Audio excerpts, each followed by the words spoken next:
V roce 1951, po 3 letech na samotce, začal Richard ztrácet naději, že ještě někdy uvidí svou ženu a svého syna. Vzpomínal na jednoho otce, kterého osobně znal. Když ho zatkli, ztratil kontakt se svou ženou a s jejich 6 dětmi. Celá rodina hladověla. Nikdo je nechtěl zaměstnat.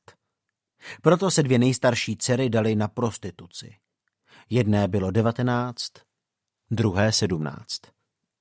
Když jejich mladší bratr viděl, jak jeho sestry prodávají svá těla, zešílel a skončil v psychiatrickém ústavu.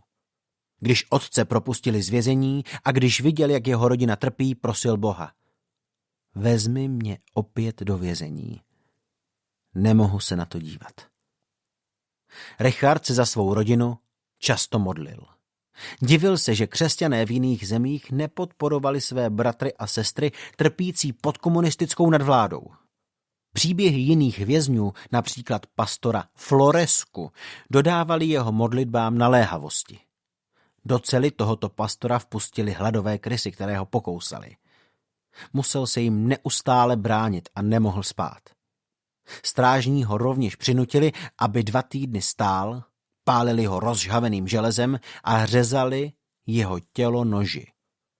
Protože pastor Floresku jim neprozradil své přátele, vyšetřovatelé unesli jeho 14letého syna Alexandra a bili ho před pastorovýma očima. Floresku už to nemohl vydržet. Alexandře, budu jim muset říct, co chtějí. Nemohu se déle dívat, jak tě mlátí. Tati, odpověděl syn, neubližuj mi tím.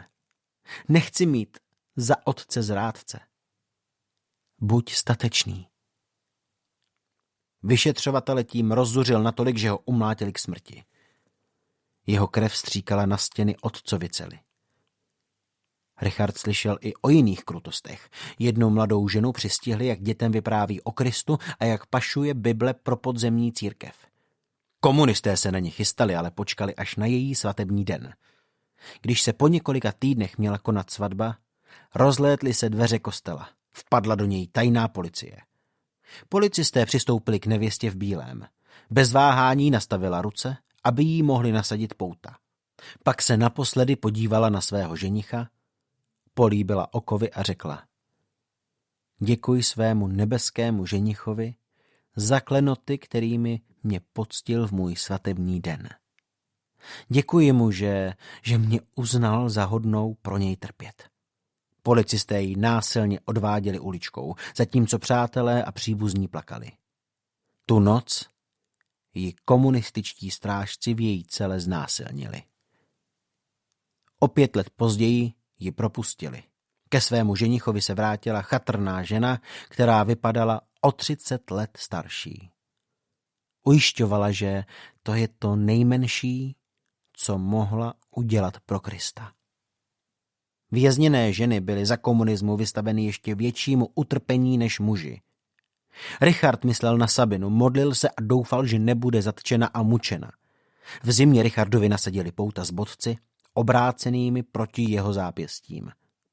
Protože byla krutá zima, ruce se mu třásly a bodce ho bodali.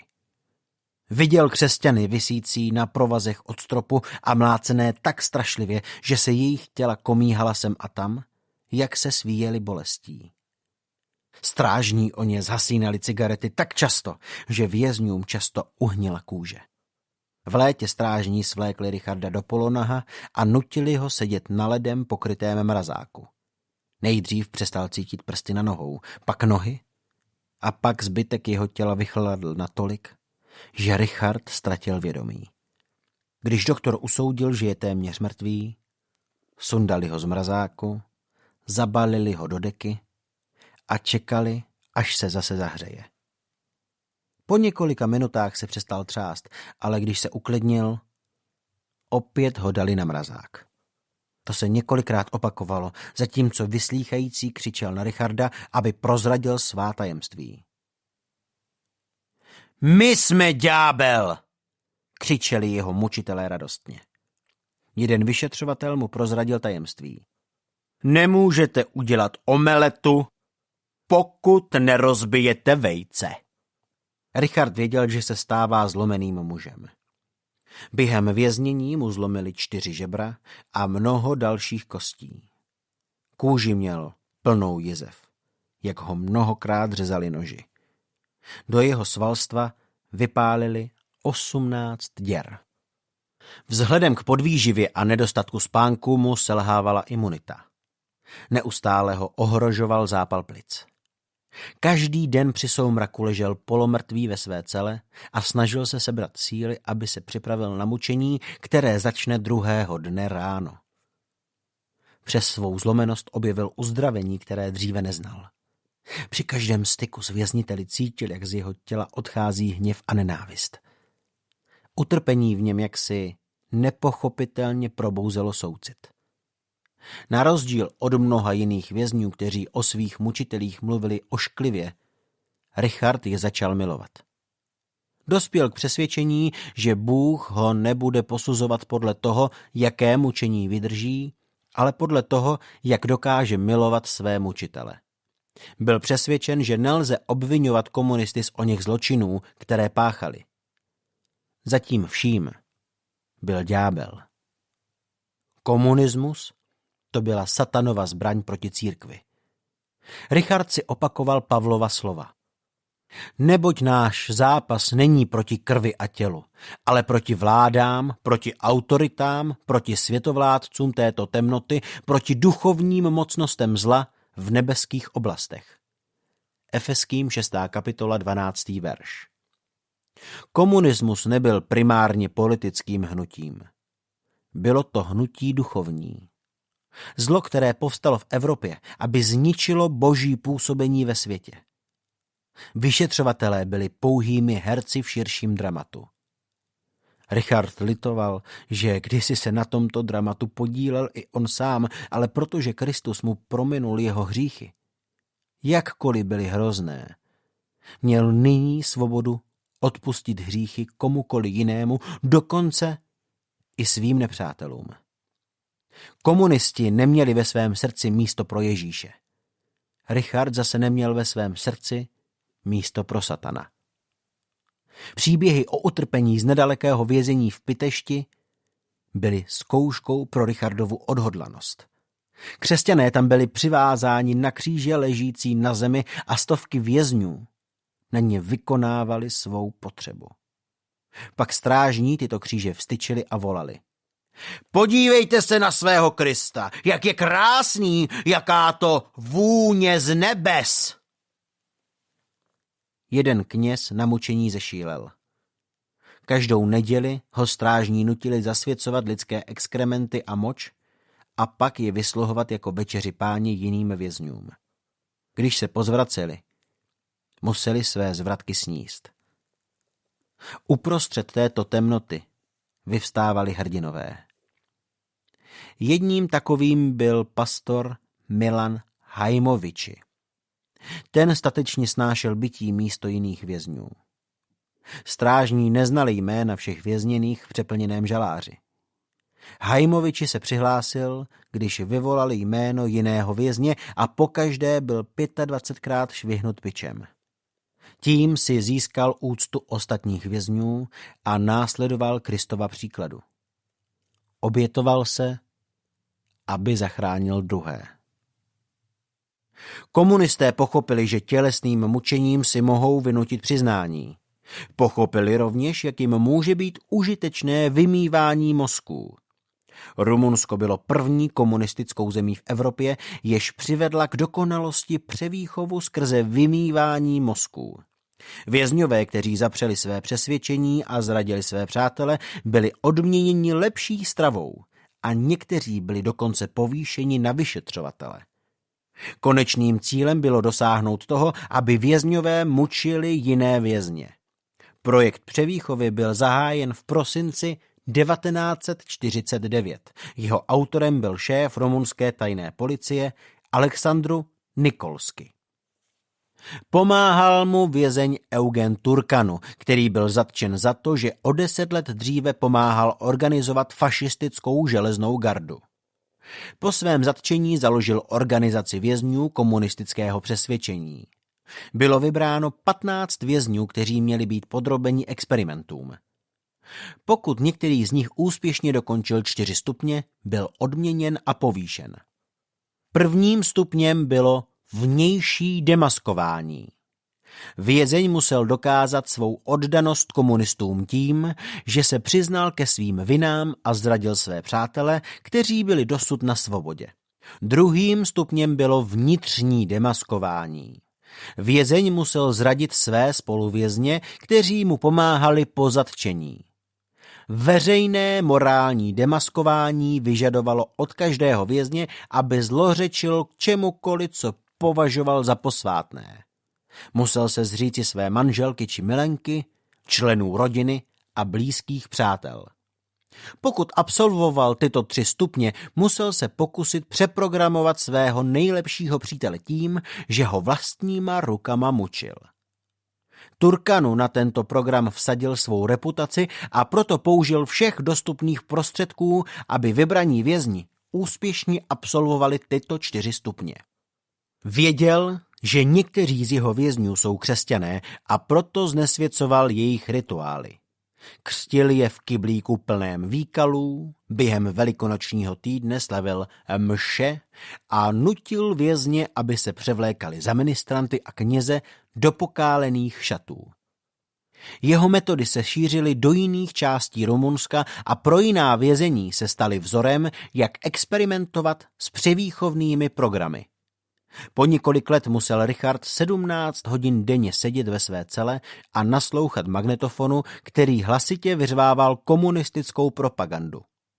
Komunismus je dobrý! Komunismus je dobrý! Křesťanství je hloupé!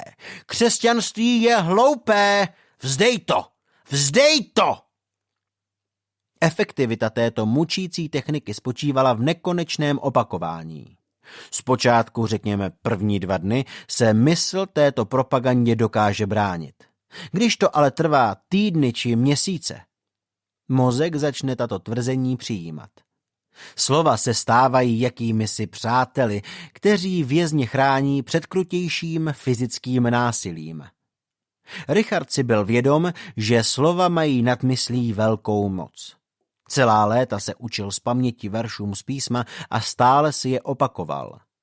Během let, kdy musel poslouchat neustále se opakující komunistická hesla, objevil zbraň, která byla ještě silnější než vymývání mozků.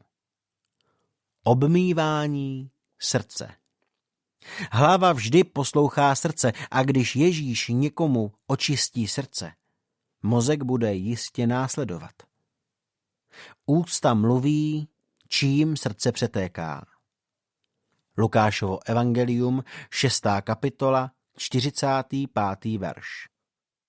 Poslední rok na samotce byl Richard již příliš nemocen na to, aby snesl další mučení. Kašlal krev, což zneklidňovalo lékaře, který tajně Richarda pozoroval klíčovou dírkou jeho cely. Kdyby Richard zemřel, přestal by být pro komunisty užitečný. My nejsme vrazi jako nacisté, vychloubal se jeden z vyslýchajících. Chceme, abyste žil. A trpěl. Té noci Richarda odnesli z nitra budovy na čerstvý vzduch. Richard zapomněl, jak vypadá měsíc nebo hvězdy. Jeho plíce odvykly čerstvému vzduchu, který nyní hluboce vdechoval, zatímco ho nakládali do sanitky. Když sanitka projížděla městem, zahlédl dům, v němž bydlíval. Kladl si otázku. Vezou mě domů, abych tam zemřel? Sanitka zastavila před vězeňskou nemocnicí. Richarda vynesli do cely v prvním patře. Do cely vstoupil strážný a podezíravě se na Richarda zadíval. Zeptal se Richarda, proč je vězněn. Jsem pastor a boží dítě, řekl Richard. Strážný se k němu naklonil a zašeptal. Chvála Pánu, jsem jedním z Ježíšových vojáků. Sdělil Richardovi, že vstoupil do Pánovy armády, odnože pravoslavné církve, která má několik set tisíc členů. Jmenoval se Takiči. Riskoval, že je někdo uslyší, avšak vyměnil si s Richardem několik biblických veršů. Kdyby byl Takiči odhalen, mělo by to fatální následky. Někteří strážní jako Takiči byli uvězněni a mučeni někdy až 12 let jen za to, že dali vězňovi jablko. Richard byl příliš zesláblý na to, aby mohl vstát z postele. Neustále se díval na malé okénko ve zdi. Už si ani nepamatoval, kdy viděl naposledy modrou oblohu. Tu barvu zcela vymazal ze své paměti. Stejně tak zelenou. Tráva přímo zářila a byla plná života. Pak ho překvapil zvláštní zvuk cvrlikání ptáků. Vyprávěl Takičimu o Martinu Lutherovi, který jednou kráčel lesem a promlouval k ptáčkům. Dobré ráno, bohoslovci. Vy se probudíte a zpíváte, ale já, starý blázen, toho vím méně než vy a pořád si dělám starosti, místo abych prostě důvěřoval, že se o mě nebeský otec postará. Richard byl nesmírně vyčerpaný a upadl do hlubokého spánku. Brzy ho ale probudil hlas. Já jsem Leonte Filipescu. A kdo jste vy? Richard se snažil porozumět vězni, který ho oslovil přes zeď. Byl to jeden z prvních rumunských socialistů. Vzdorujte nemoci, vyzýval ho tento muž. Nevzdávejte to, za 2 týdny budeme všichni na svobodě. Jak to víte? Ptal se Richard. Američané ženou komunisty zpátky v Koreji. Za 2 týdny budou tady. Richard váhal. Přece, i kdyby nenarazili na žádný odpor, trvalo by jim to trochu déle než 2 týdny, než by dorazili do Rumunska, ne? Ale kde pak, řekl Filipescu. Vzdálenost pro ně nic neznamená. Mají teď nadzvukové tryskáče. Richard se na chvíli oddával představám, že by to mohla být pravda, ale pak ho okolnosti rychle vrátily do reality. Do jeho cely přišli strážní a odvedli ho k soudu. Richard stál u stolu, za kterým seděla 1 žena a 4 muži. Byl vám ustanoven obhájce, řekl předseda soudu. Ten se vzdal práva předvolávat svědky, můžete se posadit. Prokurátor přednesl svou útočnou obžalobu. Richard je špion imperialistů. Předával informace skandinávským církevním misiím a Světové radě církví. Podporoval antikomunistické myšlenky a svou podvratnou činnost maskoval náboženstvím. Richard téměř nevnímal. Měl vysokou horečku. Pak ucítil, jak mu dávají injekci. Ustanovený obhájce nijak nezasáhl. Chcete něco říci? Zeptal se předseda soudu Richarda. Richarda nenapadla jiná obrana než věta miluji Boha. Celý soud trval pouhých 10 minut. Richard byl odsouzen ke 20 letům těžkých, nucených prací. 2 dny po vynesení rozsudku se k němu Takič naklonil a zašeptal. Odjíždíte. Bůh s vámi. Do Richardovy cely vpadli strážní a nasadili mu 25kilové okovy. Pak dorazil náklaďák se 40 vězni a Richarda zvedli na korbu do jejich společnosti. Vedle něj plakala dívka, která bývala členkou jeho sboru. Nevzpomínáte si na mě? Ptala se. Richard si ji dobře pamatoval a nyní naslouchal jejímu smutnému příběhu. Dívka začala po zatčení krást jídlo. Hrozně se za to stydím, štkala.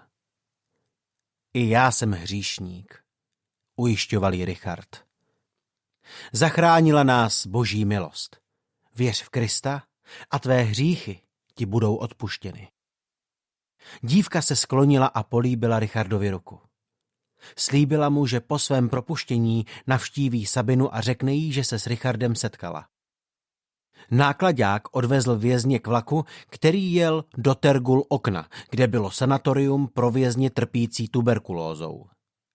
Cesta dlouhá asi 300 kilometrů trvala celý den a celou noc. Richarda odvedli do velké budovy na okraji města, kde ho prohlížel křesťan doktor Aldea.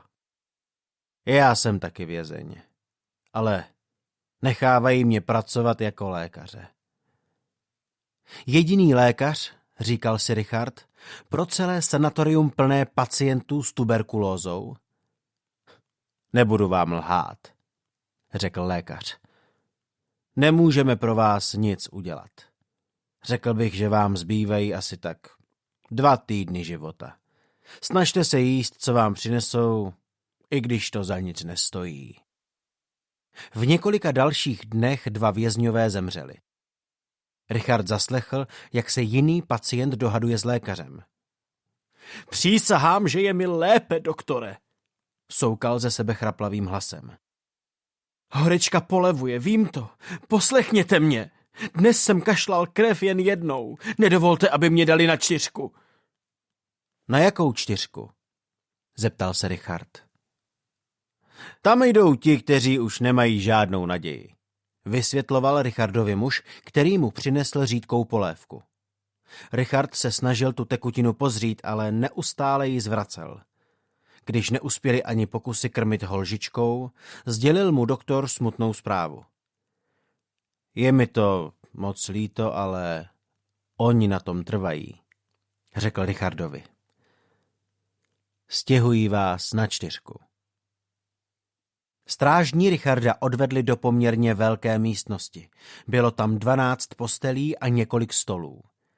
V oknech byly mříže, ale výhled byl do zelinářské zahrady, obklopené zdmi a ostnatým drátem.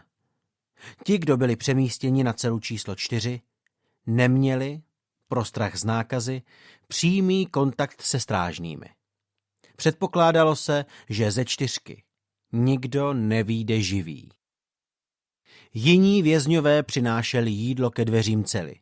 Bylo to většinou zelí, fazole a ječná kaše. Ostatní vězňové mohli pracovat v zelinářské zahradě. Richard ale strávil celých 30 měsíců výhradně v celé smrti a potácel se mezi životem a smrtí. Někdy upadl do kómatu, aby se pak probudil, když se zalikal vlastní krví. Na zádech měl hnisající proleženiny. Někteří vězňové ho již považovali za mrtvého a pokřižovali se vždy, když míjeli jeho postel. Jiní se mu snažili pomoci a ulevit mu od bolestí a proto ho až 40krát během jediné noci obraceli. Během 2 týdnů zemřeli 4 muži, kteří s ním sdíleli karanténu v cele číslo 4. Pak nemoci podlehly tucty dalších.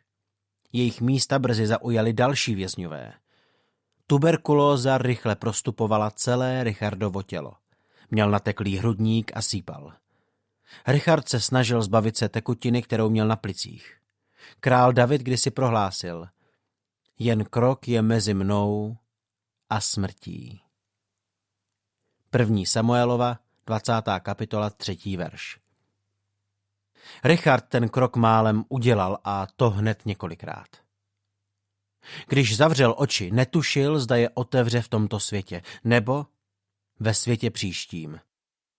Kéž bychom tak měli moderní léky, řekl doktor Aldea, když sledoval Richardovi symptomy. Proslýchalo se, že Američani objevili nový lék na tuberkulózu, streptomycin.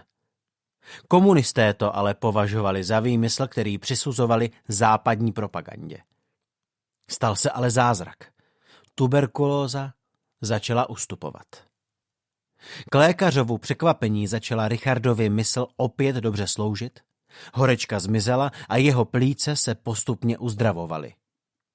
Richard začal opět jíst a sdílel svou víru s nebývalým nadšením. Smrt navštěvovala celu číslo 4 každý týden a vždy uchvátila další oběť, ale žádný z vězňů nezemřel jako ateista. Richard se stal jejich prozatímním pastorem a pomáhal i těm nejzatvrzelejším bezvěrcům smířit se před smrtí s Bohem. Smrt se postarala, že Richard získal nový sbor. státce vrahů, zlodějů, hříšníků a fašistů. Každý z nich se chopil naděje, kterou mu komunismus poskytnout nemohl. Nějakou dobu měl Richard postel vedle lůžka muže jménem Vasilesku. To byl běžný kriminálník, který měl pod sebou skupinu kněží ve vězeňském táboře u Dunajského průplavu. Na druhé straně od Richardovy postele ležel jeden z opatů, kterého Vasilesku mučil. Teď oba tito muži umírali v cele číslo 4. Tuberkulóza ničila Vasileskovi plíce. Jednou v noci se probudil a lapal po dechu. Pastore, umírám, volal. Prosím, modlete se za mě. Mnohokrát za noc se probudil a volal. Věřím v Boha. Za rozbřesku zavolal opat Isku 2 vězně ke své posteli. Zvedněte mě! Jste příliš nemocný, namítali. My vás zvedneme, řekli jiní 2. Zvedněte mě! Tak ho tedy zvedli. K Vasileskově lůžku, nařídil. Opat se posadil vedle mladého muže, který ho mučil, a pohladil ho po rameni. Buď klidný, utěšoval ho. Jsi mladý. Sotva si chápal, co děláš. Stíral pot z čela svého bývalého mučitele. Ze srdce ti odpouštím. A stejně by ti odpustili i jiní křesťané. I ty máš místo v nebi. Opat Isku vyslechl Vasileskovu zpověď a vysloužil mu večeři Páně, než ho odnesli zpět k jeho posteli. Tu noc oba tito muži zemřeli.